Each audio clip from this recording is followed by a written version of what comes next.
Hi, this is Kelly. I'm restoring these chairs here, and I wanted to show you some of my processes in case you make similar mistakes. So I made a pattern out of newsprint or something from the grocery store, just paper, and I took off the backing of these chairs, each one of these chairs, okay? And then I made a pattern. Well, I went home and I cut them with a wood cutting saw on my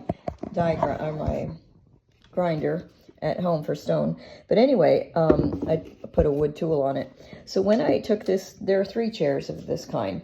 But the first one that I took, I went and put the first piece. I didn't have enough wood for these chairs because the other chairs are a lot bigger. And I only had one piece of wood I found in the trash for that was, clean on the pallet. And so I cut it up. So I have these extra pieces that are just going to fit in like this. But I kind of decided that's better than nothing. And I didn't want to turn this into a lifelong endeavor. Anyway, I put this piece here into the other chair that's not in this video.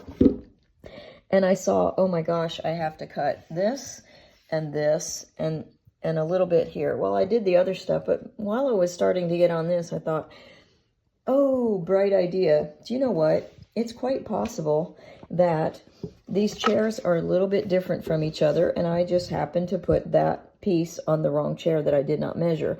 These things, do you see there's a little bit of give in there? So it could be.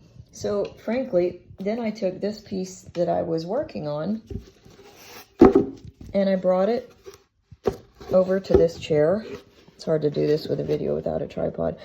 Anyway, it turned out all I had to do was cut off this little bit here, and this piece would fit into this chair. So that was nice, saved me a lot of work.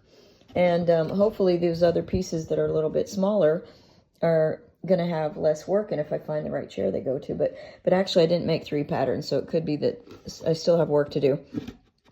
Because I didn't bring my blade back here. I didn't want to make that mess in this city house. And I can make the mess at my house because I live in a perfect place for making messes. Anyway, so I don't need to cut all this stuff off. So the idea is basically, these are the chairs. I removed the netting that covered that. Then I bought these foam pieces because I just couldn't figure out where to get that for free here. Back in Texas, my husband John and I used to go to Dell Computer Trash Can, and why does that look longer than it did before? Anyway, I had this cut, but or because it's underneath. I don't know why this chair seems to has a lot of fold over, but the one in front did.